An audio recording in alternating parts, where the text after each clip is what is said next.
Okay, I wanted to talk about one more aspect about brushes, and that's something I mentioned earlier about creating your own preset brushes inside Photoshop and being able to use them whenever you want.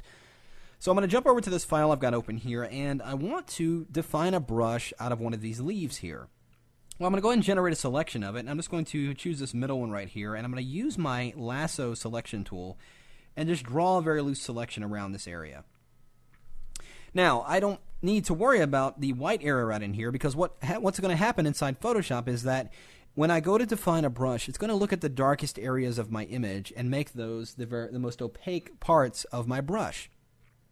And it's going to leave the white areas completely transparent. So if I go under the Edit menu with that area selected and go down here to Define Brush Preset, you'll see that it's gone ahead and looked at that and defined that brush area. We'll click OK. So now that brush is inside my brush menu. So let's jump over to our file that we were working on earlier. And I'm going to go and select my brush tool. And inside the brush engine here, let's go into the brush tip shape and scroll down and see if we can find our leaf brush, which is right there. There it is. I'm going to go and select it. And again, we can go in here and you see the preview of the brush right inside my document.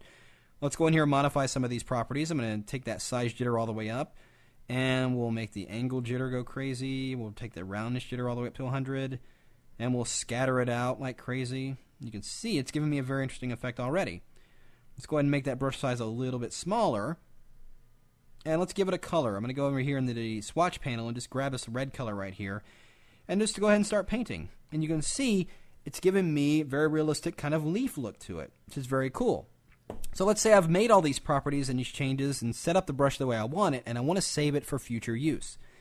Well, if I go in here into the bottom of my brush engine and click here into save this, it's just going to save the brush tip shape, not all the properties that I applied to it. So if you just wanted to save the leaf itself as a brush, that's where you would go ahead and do that. But if you want to save it as a tool preset with all the scattering and dynamics applied to it, go into that brush preset menu and choose in the flyout menu here, New Tool Preset.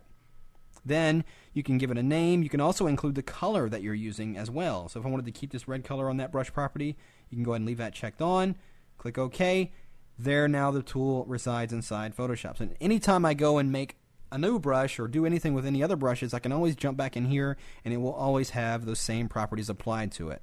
So another way of not just using what's built inside Photoshop, which are a collection of really great brushes, but you can also go ahead and define your own brushes and apply the properties to them as well.